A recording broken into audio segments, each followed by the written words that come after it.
Good evening everyone. This is my first lecture on वैदिक maths. और इसमें हम लोग वैदिक मैथ्स में एक्चुअली 16 सूत्र होते हैं और उसके अनुसूत्र भी होते हैं, मतलब सब सूत्र जिसको बोलो। तो पहला हम लोग जो पढ़ने वाले हैं वो हम लोग पढ़ने वाले हैं एकाधिक पूर्व। But actually I want go the conventional way. उससे पढ़ने से पहले हमें थोड़ी सी जानकारी साइक्लिक नंबर्स की होनी चाहिए। अब ये साइक्लिक नंबर्स क्या होता है, ये मैंने लिख रखा है बच्चों पहले से, कि ये के डिजिट लॉन्ग इंटीजर है। जब मल्टीप्लाई किया जाता है 2 3 4 अप टू के से, will result in same K digit in different order. इसका मतलब I will give an example. It will also have characteristics that multiplying those digits by K plus one will produce strings of K nines. What does it mean? देखो, जैसे 142857 को multiply करो 1 से, तो इसका मतलब क्या दे रहा है? 142857। अब जब इसको 2 से मल्टीप्लाई करोगे तो इट विल गिव 287514। जब 3 से मल्टीप्लाई करोगे तो 428571। उसके बाद जब 4 से मल्टीप्लाई करोगे तो 571428। और जब 5 से आया तो दिस विल बी 714285। ठीक है। और 6 से जब मल्टीप्लाई कर रहे हो तो इट विल बी गिविंग 857142। ठीक है। और जब 7 से मल्टीप्लाई किए तो एक्चुअली क्या आ गया? 99999। कितने बार 9 है? जितना बार ये डिजिट था 6 टाइम्स। अब तुम एक बात गौर करो, मैंने क्या बोला कि एक के डिजिट लॉन्ग इंटीजर होता है, तो 142857 क्या हुआ? एक साइक्लिक नंबर हुआ। क्यों एक साइक्लिक नंबर हुआ? क्योंकि जो रिजल्ट आया वो तुम देखो बार बार वही डिजिट रिपीट कर रहे हैं, 142857 अलग अलग ऑर्डर में, अलग अलग ऑर्डर में। और कितने डिजिट हैं इसमें? 6 डिजिट हैं। जैसे ही 6 डिजिट थे और इनका ऑर्डर रिपीट हो रहा था, मैं उसको 7 से मल्टीप्लाई करा तो कितने टाइम्स 9 आ गए? 6 टाइम्स। इसी को हम लोग बोलते हैं साइक्लिक नंबर्स। ठीक है। अब साइक्लिक नंबर्स की ज़रूरत क्यों पड़ी? क्योंकि साइक्लिक नंबर्स जनरली कहाँ पे आएगा यूज़? रैशनल नंबर दो टाइप के होंगे, रेकरिंग और टर्मिनेटिंग। रेकरिंग मतलब जो रिपीट करता है, और टर्मिनेटिंग मतलब जो ख़त्म हो जाता है। इसका मतलब दोनों को हम फ्रैक्शन में रिप्रेजेंट कर सकते हैं। रैशनल नंबर को फ्रैक्शन में रिप्रेजेंट किया जा सकता है, इरेशनल नंबर को फ्रैक्शन में रिप्रेजेंट नहीं कर सकते। जैसे मैंने एग्जांपल लिख रखा है, 0.15 को हम 3/20 लिख सकते हैं, और 0.3 विनिकुलम, ये मतलब रेकरिंग है, can be written as 1/3, that is 1/3। अब बात यह है कि कोई भी जो फ्रैक्शन है जिसका डिनोमिनेटर डी होगा, उसका रिपीटिंग पीरियड d-1 से ज़्यादा नहीं हो सकता। ठीक है, दैट इज़ d-1 से ज़्यादा नहीं होगा। इसका रीज़न है क्योंकि तुम समझो, जैसे अगर मान लो 1/3 है, तो अगर डिविजिबिलिटी रूल लग जाएगा कब?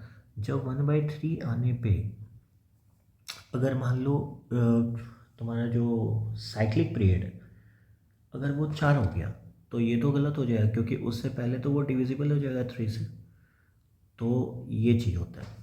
सेकेंड बात कि मैक्सिमम लेंथ ऑफ पीरियड जो होता है 1/p का, वो p-1 हो सकता है। और ये कब हो सकता है? जब जनरली p प्राइम होगा। ठीक है, generally I am not saying कि p अगर प्राइम है तो हमेशा p-1 ही उसका मैक्सिमम लेंथ होगा पीरियड का। ऐसा ज़रूरी नहीं है, क्योंकि जैसे I can give one example. मान लो यहाँ पे 1/11 है, एग्जांपल 1/11 है, तो 1/11 इज इक्वल टू कितना होता है? 0.0119999। फिर 1 होगा, फिर एक 0 आएगा, फिर 9। तो तुम देखो इसका साइक्लिक पीरियड जो आ रहा है वो तो दो ही में रिपीट हो जा रहा है। ज़रूरी थोड़ी है कि 11 तो प्राइम नंबर है, होना क्या चाहिए था 10, लेकिन ऐसा हुआ नहीं। तो मैं बस इतना कह रहा हूँ कि p प्राइम है तो मैक्सिमम लेंथ p-1 हो सकता है। ये होगा, ये ज़रूरी नहीं है, लेकिन अगर हो गया तो दैट विल बी साइक्लिक, तो वो साइक्लिक हो जाएगा। नाउ अगर हम एग्जाम्पल देखें इस केस में, तो there can be a fine example of this, जैसे 7 का, 17 का, 19 का, 23 का, 29 का, 47 का, 59 का, 61 का, 97 का, 109 का एंड सो ऑन। इनकी जो साइक्लिसिटी चलती है वो p-1 के हिसाब से चलती है। जैसे अगर 1/7 अगर हम बोलें तो इसका जो रेकरिंग आएगा वो 0 पॉइंट समथिंग जो आएगा वो 6 बार रिपीट होगा। मतलब 6 प्राइम्स, 6 नंबर्स इसमें होंगे, 6 नंबर के बाद रिपीट होगा, ये कहने का मतलब है। अब तुम कहोगे क्या इसका कोई जनरल मेथड है निकालने का? नहीं, अभी तक जनरल मेथड नहीं पता चला है, ठीक है।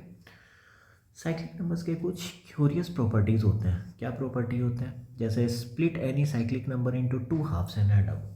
One of the best example जो ऊपर में मैंने ले रखा है, तो उसमें तुम देखे होगे क्या लिखा था, 142,857। इसको स्प्लिट किया जाए। स्प्लिट करने का मतलब है दो पार्ट में, बराबर पार्ट में तोड़ो।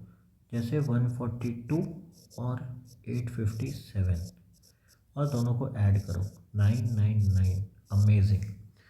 इसको बोलते हैं मिडीज थ्योरम।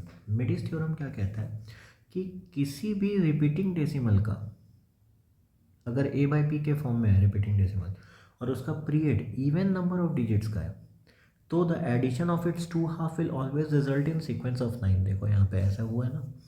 अच्छा, एक और बात कहा गया कि अगर उसको 3 पार्ट में स्प्लिट कर लें, अगर उसका पीरियड लेंथ डिविजिबल बाय 3 है। जैसे अभी मैं फिर से ऊपर में जो लिखा हूँ 142,857 है, पीरियड कितना है 6, 3 से डिविजिबल है। तो अब हम इसको अलग अलग लिख सकते हैं, 14 + 28 + 57। टोटल देखो सम कितना आ रहा है, डैट इज़ 99 अगेन। तो हो तो गया, डन। अच्छा, एक और क्यूरियस प्रॉपर्टी, बड़ा ज़बरदस्त प्रॉपर्टी है इसका, कि कितने भी 9 डाल लो साइक्लिक नंबर्स में, उसमें वो 9 रह ही जाता है अगर वो मिडिल में डाला गया हो। जैसे मैं एक एग्जांपल देता हूँ, 1429857 है, ठीक। अब मान लो मैं इसको 2 से मल्टीप्लाई करता हूँ, बीच में मैंने 9 डाल दिया, ये साइक्लिक तो था, अब 2 से मल्टीप्लाई कर रहा हूँ, तो इसका जो आंसर आएगा इट विल बी 2859714। बाद में क्या है उससे मतलब नहीं है, बीच में देखो 9 रह गया। Very curious property. बच्चों ये फर्स्ट टाइम तुम देख रहे होगे cyclic numbers, and this is generally not there in YouTube, so I am just giving my best in this content, ठीक है। अच्छा, अब क्या बोला, कितने भी 9 डाल दो मिडिल में, वो सारे 9s रहेंगे ही रहेंगे बीच में। फिर से एग्जांपल देता हूँ, again using the same concept, 99857, बीच में 2 9 डाला मैंने। अब मैं मान लो किसी रैंडम नंबर से मल्टीप्लाई करता हूँ, मान लो 5 से मल्टीप्लाई करता हूँ, so what will be the result? The result is 714,99285। तो देखो फिर से 2 9 रह गए, so extra ordinary and good. अच्छा, एक और बात, जितने भी साइक्लिक नंबर्स होते हैं 142,857 से बड़े, वो हमेशा लीडिंग ज़ीरोज़, उसमें मतलब एक ज़ीरोज़ रहेगा लीडिंग में। जैसे 1/97 तक 96 रिपीटिंग डिजिट आता है उसमें, तो 1/7 से 1/97 के बीच में जो भी साइक्लिक नंबर्स आएंगे जिनका पीरियड p-1 हो प्राइम नंबर के लिए, उसमें एक आगे में ज़ीरो रहेगा।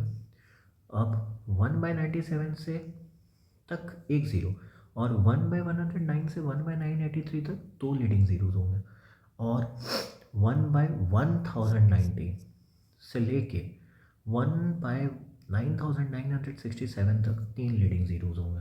ये प्रॉपर्टी है तुम्हारा साइक्लिक नंबर का। अब why are we studying cyclic numbers? क्योंकि जो पहला वैदिक सूत्रास है वो देखो, मैं बोला शुरुआत में, दिस इज एकाधिका पूर्व। इसमें नंबर जो होते हैं वो 1 मोर देन पेनल्टीमेट डिजिट होंगे। पेनल्टीमेट डिजिट का मतलब ये होता है कि जैसे अगर एग्जाम्पल, अगर मान लो मैं 1/19 लिखा हूँ तो पेन अल्टीमेट डिजिट होगा 1, ठीक है, अल्टीमेट डिजिट होगा 9, मतलब इसके बगल वाला, लास्ट के बगल वाला, ठीक है। तो ये कहाँ पे यूज़ होता है एकाधिक पूर्व? ये यूज़ होता है डिवीज़न में, जिसका डिनोमिनेटर के वंस डिजिट में 9 हो। एग्जाम्पल, मैंने 2 लिख रखा है, 1/19, 1/29, 1/49। 1/90 याद करो, ये साइक्लिक है, 29 वाले भी साइक्लिक हैं, ऊपर में मैंने एग्जाम्पल लिख रखा है, 49 वाला नॉन साइक्लिक है। क्यों? क्योंकि ये तो प्राइम नहीं है, तो इसका पीरियड p-1 तो होगा नहीं, और जो p-1 होंगे नहीं वो दे कांट बी साइक्लिक।